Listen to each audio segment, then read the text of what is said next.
You've got your yarn and knitting needles and you're ready to start making something. But first, you need to cast on some stitches. Casting on creates the foundation row of a project and gets the yarn onto the knitting needles. There's so many ways to cast on, and choosing the right one can be a little bit of a puzzle. Hi, I'm Hannah from knitting.com, and today we'll take a look at some of the most popular ways to cast on and talk about some of the pros and cons of each one.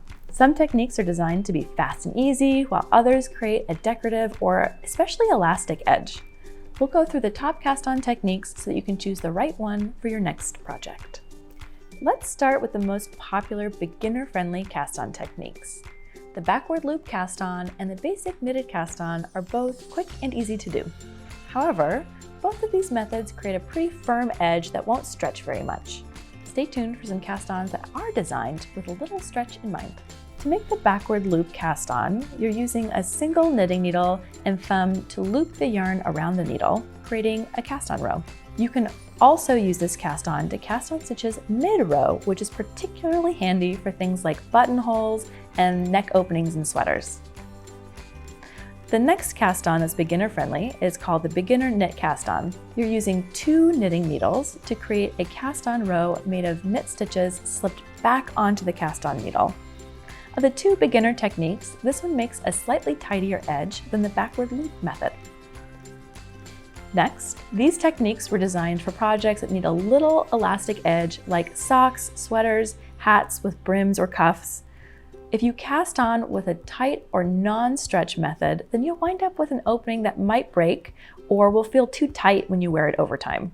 The first stretchy cast on, called the long tail cast on, is also one of the most popular all-purpose techniques.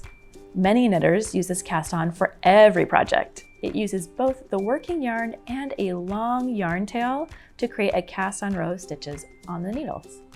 The second stretchy cast on is a German twisted cast on. This method is very similar to the long tail cast on, but with a twist. The yarn is looped around the fingers on one hand, and a single knitting needle is used to twist around and pull the yarn through to create a super stretchy cast on. The third technique is called the tubular cast on. This technique is a bit of an advanced way to cast on.